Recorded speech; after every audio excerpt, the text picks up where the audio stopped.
ambapo katika utafiti huu nilipata kugundua kuona kwamba katika miezi mitatu iliyopita watoto waliripoti kwamba wanapata maumivu ya mgongo ni zaidi ya 50%, ambao katika watoto ambao nilijaribu kuangalia ni walikuwa kama watoto 300 hivi. Kwa hiyo ukiangalia hapo ni kwamba ni nusu ya wanafunzi wa shule za msingi wanapata maumivu.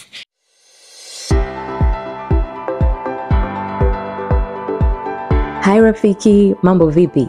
Naitwa Juliet Seba, ni daktari na mtafiti katika sekta ya afya Tanzania. Karibu ungane nami katika podcast hii ya Afya Rafiki kila siku ya Alhamis. Lengo ni kukupatia taarifa zitakazokuwezesha kufanya maamuzi bora juu ya afya yako, familia na jamii inayokuzunguka. Mambo rafiki, kwenye siku za karibuni tumeanza kuona tatizo la maumivu ya mgongo kwa watoto, kitu ambacho kipindi cha nyuma hakikuwa common kukiona. Watoto wamekuwa wakilalamika migongo inauma, mtoto mwingine mpaka inafika sehemu analazwa, anaingizwa kwenye matibabu makubwa, familia zinaingia gharama kubwa kwa sababu ya shida ya mgongo. Leo tutaenda kuzungumza ni nini tatizo linasababisha hawa watoto. Siku hizi tunapata watoto wenye shida za mgongo, lakini pia tutaenda kuangalia ni mambo gani tunaweza kufanya kama jamii, kama wazazi, ili kusaidia kuepukana na hili tatizo la maumivu ya mgongo kwa watoto. Na leo niko mimi Dr. Juliet Seba, lakini niko pamoja na wana physiotherapia Dr. Emmanuel Jacob pamoja na Dr. Daniel Materu. Karibuni sana. Asante. Naam, sasa tunapoenda kuanza, ningependa kwanza kumkaribisha Dr. Daniel ambaye amekuwa akifanya utafiti kwenye hili swala la maumivu ya mgongo. Daktari, tunaomba tushirikishe kuhusu utafiti wako. Okay, asante sana. Kama ulivyonitambulisha, naitwa Daniel.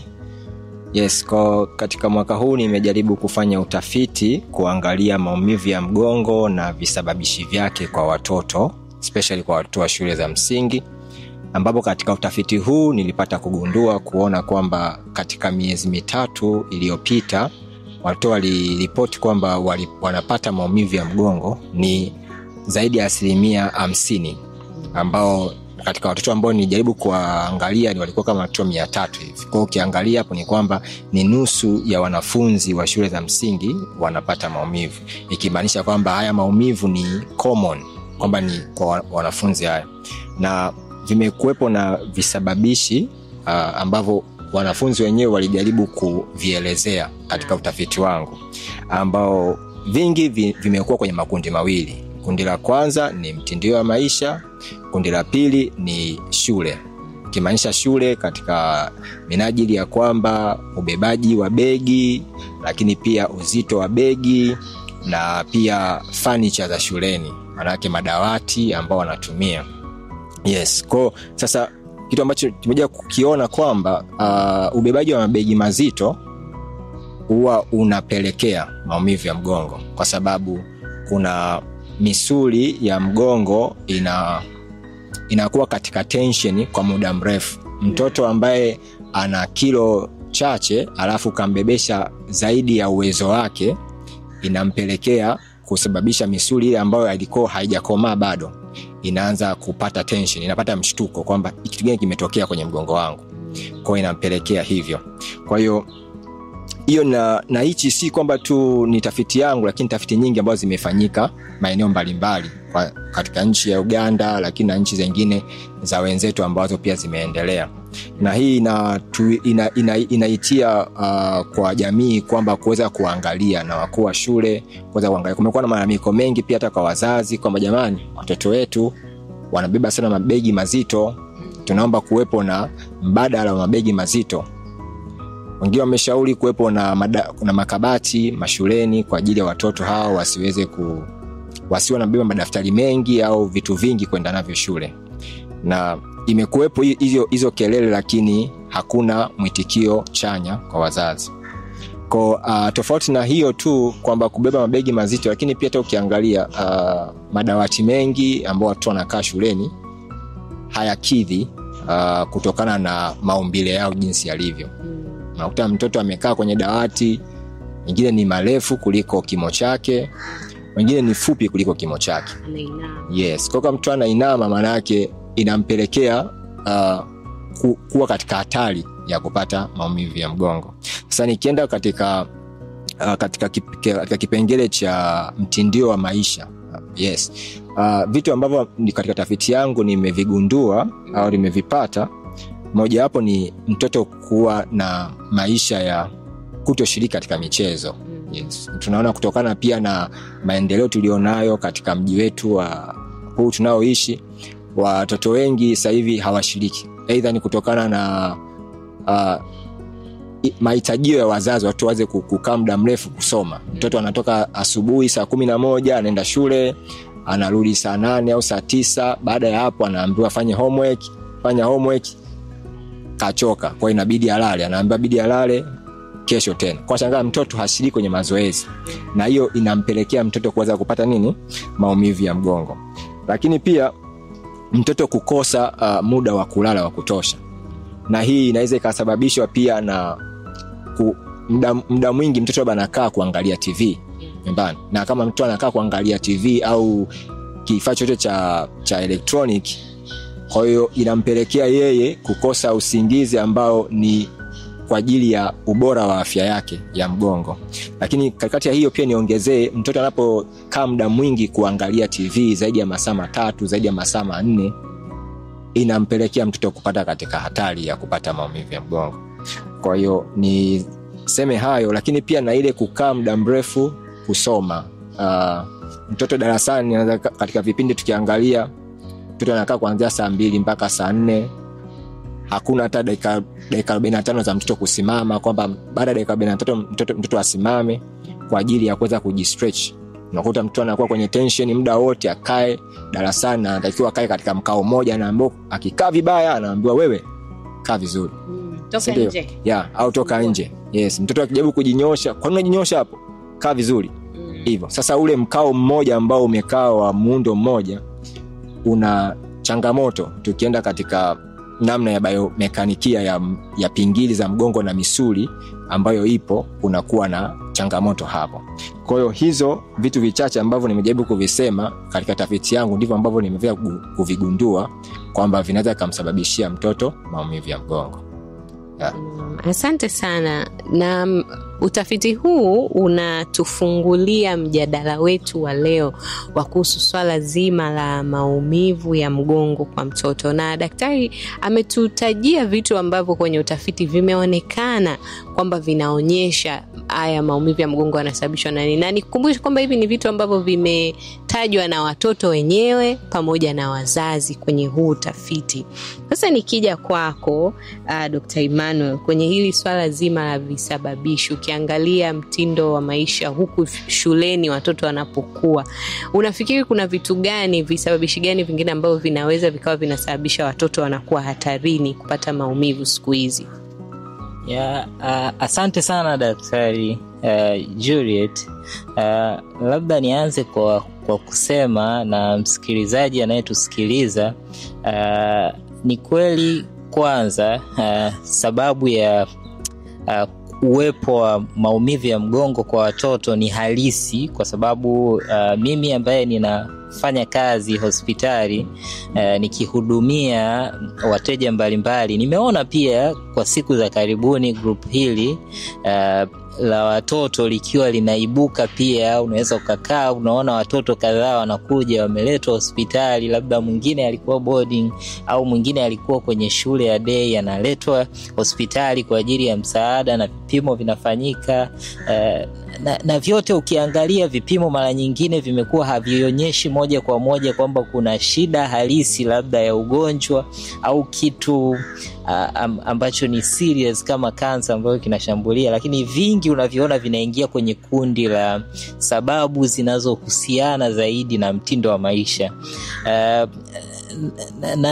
Na hili naweza kusema ndio kitu ambacho kiko kwa watu wengi. Sasa kama ambavyo tumesikia kwenye utafiti wa ndugu yetu Dr. Dan, tunaona kabisa sababu hizi za kimtindo wa maisha ni kweli ni vivid, kwa sababu tukiangalia wazazi wengi unajaribu kuwauliza okay, mtoto wako labda ratiba yake akiwa shule ni nini anafanya.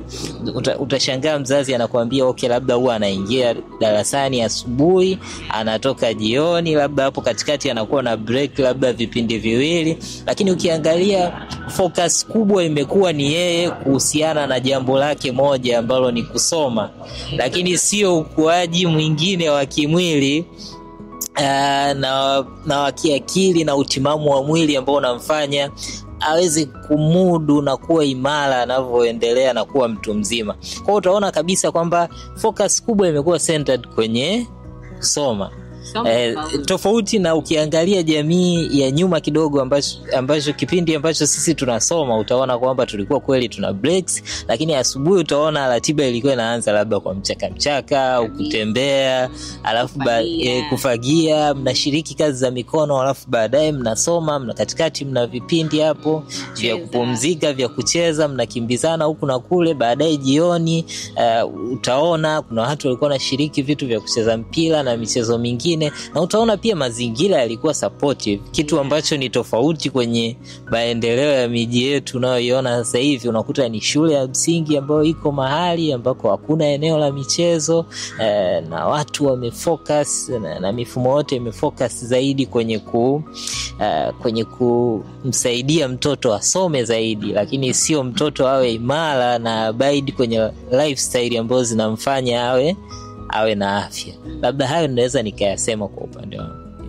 Naam, na nikiongezea hapo daktari, ni kwamba hii mifumo, tunapoongelea swala zima la mifumo kwa supportive, ni kuanzia pale shuleni kama ulivyosema kwamba kuna kiwanja cha michezo ambacho mtoto anaweza akaenda akacheza, lakini pia kuna break time ambayo mtoto ataenda atacheza, atatoka darasani aende akanywe chai, ametembea hapo kidogo, atatoka darasani aende washroom, ametembea hapo kidogo. Lakini pia tunapoangalia mifumo, hata ile njia, kwamba njia ya kwenda nyumbani, mtoto anaenda nyumbani, je, kuna njia salama ya mtoto kutembea kwa mguu kwenda nyumbani? Kama ni mtoto ambaye anaenda na school bus, anafuatwa na school bus, labda nyumbani ni mbali, akishushwa ile sehemu, kuna distance ndogo ambayo mtoto anaweza akafika nyumbani akitembea, au akiwa nyumbani kuna mazingira ambayo mtoto anaweza akatoka nje akacheza kidogo, akakimbia, akacheza na wenzake. Saa nyingine inakuwa ni ngumu, mfano watu mmeishi nyumba ya kupanga, nyumba zimebanana, inaweza ikawa ngumu, lakini mazingira supportive, yani mazingira supportive naona ni kitu cha muhimu sana tunapokuja kwenye swala zima la kumjengea huyu mtoto mtindo wa maisha ambao utamfanya awe active, na ikuwa active italinda mgongo wake. Lakini nikiongelea hapa kwenye utafiti pia, kuongezea kwa daktari, ni kwamba umeongelea swala zima la hii ratiba ya saa 2 mpaka saa 4, saa 4 mpaka saa 8. Ni ratiba ambayo tunaiona kwenye generally ndo ratiba ya shule zetu za msingi. Lakini huyu mtoto kama tukimwacha amekaa saa 2 mpaka saa 4, ina maana ni muda mrefu. Ni muda mrefu kwa huyu mtoto, amekaa position moja, ameangalia mbele. Sio salama kwa mgongo, sio salama hata kwa concentration yake tu ya kawaida, kwamba huyu mtoto anatakiwa concentrate masaa 2. Kwa ina maana hapa kwenye mfumo pia wa elimu inaita changes, kwamba tunapo train walimu wetu pale, baada ya lisali moja mtoto ametoka dakika 45, mtoto anaweza akapewa kitu gani cha kufanya, cha kumfanya tu refresh, asimame, awe active kabla hajarudi kwenye kipindi kingine. Na asante. Ya daktari, una kitu cha kuongeza? Labda ningesema kitu kingine ambacho ni muhimu, ambacho kinaingia kule kama mabadiliko ya miji, unajua yanakuja na vitu vingi. Unakuta ninachokiona pia engo nyingine ambayo ni muhimu tukaizungumza leo na wasikilizaji wetu wakasikia, ni kwamba pia kumekuwa na jamii ya kwamba wazazi wengi hawana muda na mtoto, ujue. Sio kwamba ni watu wanakaa wanajaribu kutafiti na kuchunguza, yani kwamba mtoto ni mtoto ameenda shule, yani kitu ambacho kiko centered kwenye maisha ya shule zaidi kuliko relation na kugundua baadhi ya vitu. Kwa mfano kwenye kundi nililosema, mimi nimekuwa nikihudumia wagonjwa, na moja kati ya watoto ambao tunawaona ni wa jinsia ya kike kuanzia miaka 9, 10, 11, 12. Na kuna kitu kimoja nimekuwa nikijaribu kuwauliza baadhi ya wazazi. Namuuliza labda, hivi mama, umeshajaribu kuongea na binti yako wa kike kujaribu kujua kwamba maumivu haya yanayoyapata ni kweli ni kwa sababu ya kubeba vitu vizito, ni mazingira yake ya shule, au kuna kitu ambacho kinahusiana pia na mabadiliko ya kimwili na kihomoni katika zile hatua za ukuaji? Na cha kushangaza, wengi watakwambia kwamba hapana, sijawahi. Na ndiko kama anashtuka kwamba hivi kweli katika umri huu namuona mtoto ndo ameanza kulalamika mara nyingi. Kwa hiyo utagundua kwamba wazazi wengi hatupei attention kwa sababu maisha yametuweka tuwe busy zaidi kuangalia, kutafuta pesa ambazo zitamsaidia huyu mtoto kuliko kumwangalia mtoto na ukuaji wake na maisha yake kwa ujumla na needs zake kwa ujumla ambazo zinamwezesha na zinamfanya aendelee kukua akiwa mtu mwenye afya. Daktari. Sawa, sasa tunapopiga hatua Dr. Daniel kwenye kuongea vitu gani vinaweza vikafanyika kwenye jamii ili kumsaidia huyu mtoto asiingie kwenye hili tatizo la maumivu ya mgongo, au kama tayari mtoto yuko hapa, basi ni nini tunaweza kufanya? Unaweza kuanzia kokote. Karibu. Asante sana. Tukienda katika vile vipengele viwili ambavyo nilisema kwenye tafiti kwamba visababishi vikubwa vinavyoonekana ni mtindio wa maisha, lakini pia na mahitaji ya shule, kwa namna ya kwamba kubeba mabegi mazito, na pia na aina ya madawati ambayo anatumia shuleni. Kwa nikianzia kwenye mabegi mazito, kuna tafiti ambazo zimefanyika na recommendation ambazo zimetolewa na baadhi ya association kwamba mtoto uzito wa begi anatakiwa kubeba anatakiwa uwe 10% ya uzito wake. Kwa hiyo kama mtoto mfano ana kilo 16, maana yake begi lake linatakiwa liwe 10% ya kilo 16. Kwa maana nafikiri ni 1.6 hapo percent. Yes, kilo. Lakini sasa ukiangalia maana yake mtoto anakuwa anabeba zaidi ya kilo 1. Shaka mtu anabeba kilo 4 lakini ana kilo 10. Sasa inakuwa ni changamoto. Kwa hiyo kitu ambacho cha kwanza kuweza kuzuia maumivu au kuzuia mtoto kupata maumivu ni hiyo, kuzingatia ubebaji wa kilo sahihi kwa mtoto. Yes. Lakini pia hii inaweza ikawa sio jambo la moja kwa moja.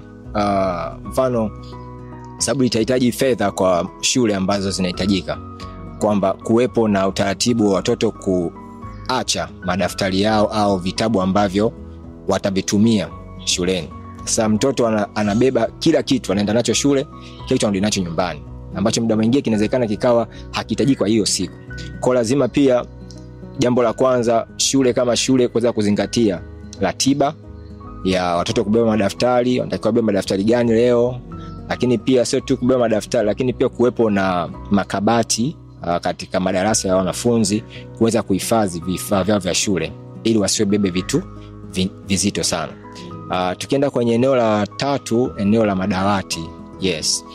Lazima kuboresha madawati ambayo waweze kuangalia, je, haya madawati ni kweli yana wafiti watoto? Sababu kuna watoto ni warefu lakini madawati yao ni mafupi. Sasa inabidi wainame sana kwa muda mrefu na hiyo ina expose. Kwa hiyo lazima shule au wakuu wa shule waweze kuzingatia kuangalia madawati gani watoto wao wanafunzi wao wanatumia kukalia kwa ajili ya mazingira ya shule. Sasa tukienda kwenye mazingira katika namna nyingine ya mtindio wa maisha, kama katika vitu vingine tulivyosema, mtoto lazima aimarishe maisha yake ya kuwa active kila siku. Kwa mtoto kama tumsisitize mtoto kama mzazi kwamba mtoto ashiriki kwenye michezo. Haijalishi atakuwa na ratiba za homework nyingi, lakini lazima mtoto tuhakikishe anashiriki michezo. Maana hiyo itamsaidia kuweza kupelekea utimamu wa afya ulio sahihi. Yes. Lakini jambo lingine ni kuwepo na uangalizi maalum wa wazazi kwa watoto wao, watoto ambao wanapenda kutumia vifaa hivi vya electronics. Mfano matumizi ya simu. mzazi anampa mtoto simu, anakaa nayo muda mrefu, anacheza game. Ni kawaida sana hiyo daktari. Yes. Sasa mtoto asilie, mtoto asisumbue, unampa simu. Sasa unakuta mtoto wa shule ya msingi anakaa na simu, anacheza game zaidi ya masaa 3, lakini pia anakaa katika mkao mbaya. Kwa sababu ukicheza simu lazima tutakaa mkao mbaya. Utainama, yes. Na hii inapelekea kuwepo na mabadiliko katika mfumo wa misuli na mishipa na mifupa katika mgongo. Kwa hiyo lazima pia wazazi waangalie mtoto wake anatumia muda gani kuangalia TV, anatumia muda gani kutumia simu au kompyuta, then kuweza kuweka uangalizi maalum na kumwambia kumwekea utaratibu mtoto kwamba anatakiwa angalie TV kwa muda gani. Yes, hiyo iweze kumsaidia mtoto asije akapata maumivu. Kwa sababu kitu kimoja ambacho tunakiona pia kwamba maumivu ya mgongo mtoto anaweza akapata sasa hivi, lakini imeonekana ni mara 8 inaweza kumtokea akiwa mtu mzima. Yes, na mtu mzima akipata kunakuwa na changamoto nyingi. Sasa hivi tunaweza tukaona tukapata sasa hivi kapona, lakini pia changamoto anapata kwa sababu ya vitu vingi kama tumevisema, lakini ni mara 8 inaweza ikatokea tena akiwa mtu mzima. Kwa hiyo ni muhimu sasa hivi anaweza katibiwa ikaisha, lakini ikiwa mtu mzima ile hali ikamrudia. Yes. Kwa hiyo kama akiwa amejikita katika visababishi ambavyo vinampelekea hayo maumivu. Kwa hiyo ni muhimu kuweza kuzingatia kwamba mtoto kuweza kuzingatia afya ya mtoto kwa namna ya kuzuia hivyo vitu ambavyo vinasababisha. Lakini jambo lingine ni kuhakikisha mtoto anapata usingizi wa kutosha. Yes, muda mwingi wa kulala ambao tunafahamu muda ambao mtoto anapaswa kulala ni zaidi ya masaa 8. Yes. Sasa ukiangalia kwa sababu ya maendeleo tulionayo na nini, mtoto anashangaa analala saa 4, saa 11 ameshaamka. Anawahi school bus. Kwa hiyo lazima pia wazazi waweze kuangalia watoto wao muda gani wanalala na kuweza kuwa na uangalizi maalum kwamba muda wa kulala mtoto wangu lazima alale masaa 8. Ili kuweza kuzuia au kuzuia maumivu ya mgongo. Kwa hiyo naweza kusema hayo, labda mwenzangu anaweza akachangia zaidi. Asante. Asante. Naona daktari katupitisha kwenye vitu muhimu ambavyo vinahusu mtindo wa maisha. Actually jamii ina evolve. Unaweza ukaona jamii kuna mabadiliko mengi hapa katikati yanatokea, na kuna kitu kimoja ambacho ni muhimu tukakiangalia pia. Ujue kwenye jamii sasa utaona kwamba watoto ndo wanatupangia ratiba, ila sio mzazi anampangia ratiba mtoto. Kwa hiyo naona kabisa kuna haja ya wazazi wanaotusikiliza kupitia Dr. Rafiki wakaweka mkakati wa kimakusudi kwamba kuna ratiba, kuna vitu fulani umevijenga kwamba ni mtoto atavifanya ili vimsaidie abide kwenye mtindo wa maisha unaofaa. Nitakuambia mfano wa kitu kidogo. Kwa mfano kwenye ulaji, unaweza ukaona kwamba baadhi ya familia zinaweza zikawa na mpangilio ule wa namna ya kula ambao umepangwa na familia na baba na mama kwamba tutakula hiki, tutakula ile, lakini ukiangalia mipangilio hii pia imefuata a balanced diet kwamba inatoa virutubisho vyote vinavyomjenga mtoto na kumfanya mtoto wenye afya. Utagundua kwamba wengi tunaishi kwa namna ya kimazoea tu kwamba mtoto atakula kile kilicho amulie. Lakini kuna familia za miji iliyoendelea, kiangalia Dar es Salaam utaona kwamba sasa hivi kuna kacha ambayo mtoto anaweza kaamka leo anakuambia nataka chips, nataka ice cream, nataka nini. Kwa unaona kabisa ni vitu ambavyo inawezekana havimjengi na havitoi virutubisho vyote, lakini mtoto tayari amesha kusuggestia option namna ya kufanya kitu ambacho sio sawa. Na swala la mtindo wa maisha ni muhimu tukavitilia mkazo na tukaweka mikakati ya kimakusudi kabisa, kwa sababu kama anavyosema kwamba mtoto leo akipata maumivu then kuna hatari kubwa sana na chance inaongezeka kwenye utu uzima ya kupata maumivu yakawa either yakajirudia tena au yakawa sugu kutokea kwa episode ya kwanza. Kwa sasa unaona kama hatujatengeneza jamii yenye afya huku mbele, tutegemee sio kwamba tutakuwa na wagonjwa wachache wenye maumivu ya mgongo, lakini tutaendelea kuwa na watu wengi kwa sababu jamii tayari tumeanza kuona vitu ambavyo hatukuwahi hata kuviona. Kwa kula, ulaji ni kitu ambacho tunapaswa tukizingatie sana. Kuna siku za karibuni kuna tafiti imekuwa ikitembea, nafikiri na wewe umeiona, inaonyesha kwamba watoto walioko shule ya msingi na wao wanaonekana kuwa na wengi wakiwa na uzito mkubwa kuliko unaotakiwa. Kwa unaweza ukaona kwamba hizi zote zinakuwa ni factor ambazo ni alarming kwamba jamii tunayoiweka ni jamii yenye watu wenye afya kweli au tayari tunabomoa taratibu.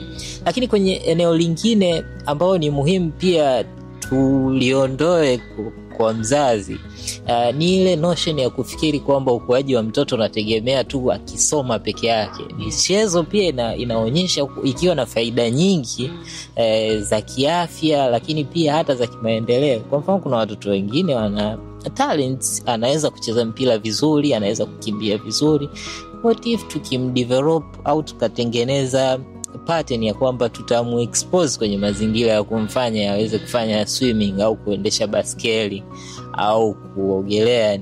Ni vitu vinaweza vikaonekana ni vidogo, lakini vinamjenga mtoto kielimu, lakini on the other side vinamjengea kitu kingine ambacho kinaweza kikabadilisha maisha yake huko mbele, lakini kikaufanya pia mwili wake ukawa na afya. Labda hicho ni kitu ambacho ningependa pia kukisema. Asante sana. Nikiongezea tu hapo ni kwamba sisi kama wazazi au watu wazima tuna role au ni jukumu letu tuna jukumu kwenye kutengeneza afya ya kizazi kinachofuata, na sisi maisha yetu ni mfano kwa watoto wetu. Kwa hiyo haiwezekani kwamba leo mimi nikitoka kazini nakaa kwenye TV masaa 4 naenda kulala alafu nimwambie mtoto wangu yeye akitoka shule aweke begi chini aende akacheze. Hapana, naye atakaa kwenye TV.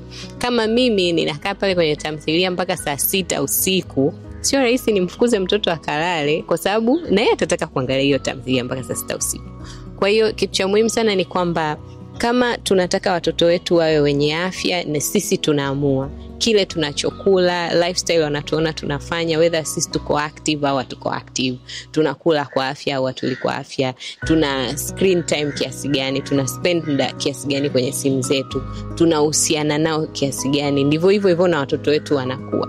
Sio rahisi leo mtoto ambaye amekulia kwenye familia ambayo ni sedentary, haifanyi kitu, kesho mkute yuko active anakimbia barabarani. Sio rahisi.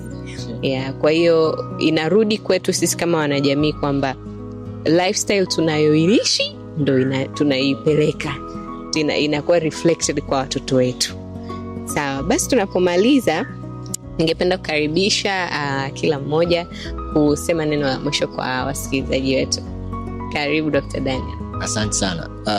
Kitu ambacho pia ningependa kukimalizia, wazazi pia kuwe na kawaida ya kuwasikiliza watoto, especially katika complaints ambazo wanazo.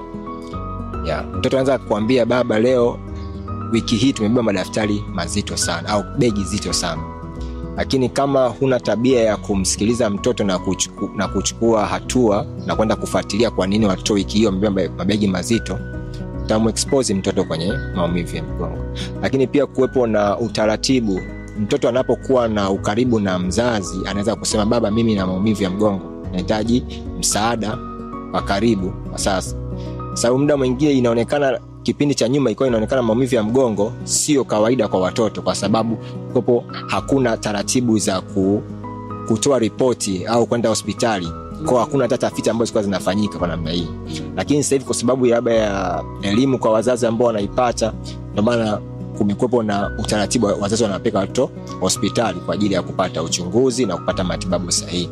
Kwa hiyo kitu ambacho napenda kusisitiza kwamba kuwepo na ukaribu kati ya mzazi na mtoto, kuweza kufahamu nini mtoto anapitia shuleni, lakini nini hatua gani ya kufanya. Nashukuru sana. Asante. Karibu Dr. Asante. Labda neno langu la mwisho kwa wasikilizaji wetu ni muhimu kama ni ambavyo mmenisikia nikisisitiza mara kwa mara, kuwa na mikakati ya kimakusudi. Actually tunavyo chukua baadhi ya hatua kuwekeza kwenye maisha ya watoto wetu, tusifikiri tu kuwekeza kwenye pesa, kuwekeza kwenye vitu vingine, ila kuwekeza pia kwenye mtindo wa maisha ambao unawafanya watoto wetu wawe na afya, kwa sababu tukiwekeza kwenye jamii hii ya sasa, then mbeleni tutavuna matokeo ya kizazi chenye afya na vijana na wamama na wazee ambao watakuwa very productive. Kwa haya ambayo tunayasikia na haya ambayo msikilizaji wetu anayasikia, ni muhimu akayachukulia makini na umanani na akachukua hatua za kimakusudi kwa mahali ambako alikuwa aona hafanyi vizuri, asianze kufanya vizuri, kwa sababu lengo ni moja, ni kujenga jamii yenye afya. Asante sana msikilizaji wetu wa Dr. Rafiki Africa. Naamini leo umejifunza vitu vingi na umepata kitu ambacho utaenda kuchukua hatua ili kuboresha afya ya mtoto wako. Kama ana maumivu, basi kuyadhibiti, lakini kama hana, kumlinda asipate haya maumivu ya mgongo. Basi karibu utusikilize kwa kupitia YouTube, Spotify, Boomplay au Apple Podcast. Ukiandika Dr. Rafiki Africa utatukuta. Hakikisha umeandika ile Africa. Lakini pia hata ukiingia Google ukaandika Dr. Rafiki Africa utatukuta pale, na unaweza kusikiliza episode zetu mbalimbali. Swala zima la maumivu ya mgongo tumeliongelea kwa upana. Tumeongelea kwa habari ya watu wazima, visababishi, nini unaweza kufanya, kwa mama wajawazito, visababishi, nini unaweza kufanya, na leo tumeongelea kwa watoto, visababishi na nini unaweza kufanya. Ili uweze kusikiliza hizi episode nyingine zote, ingia Dr. Rafiki Africa, utatupata pale na hizi zote utazipata. Asante sana, usisahau kusubscribe, kulike, and kama una swali lolote tuandikie pale kwenye comment section. Mtoto wako ana changamoto gani, au wewe ulipopitia hiyo changamoto ya mgongo ulifanya nini? Tungependa sana kukusikiliza. Mpaka episode ijayo, kwa heri.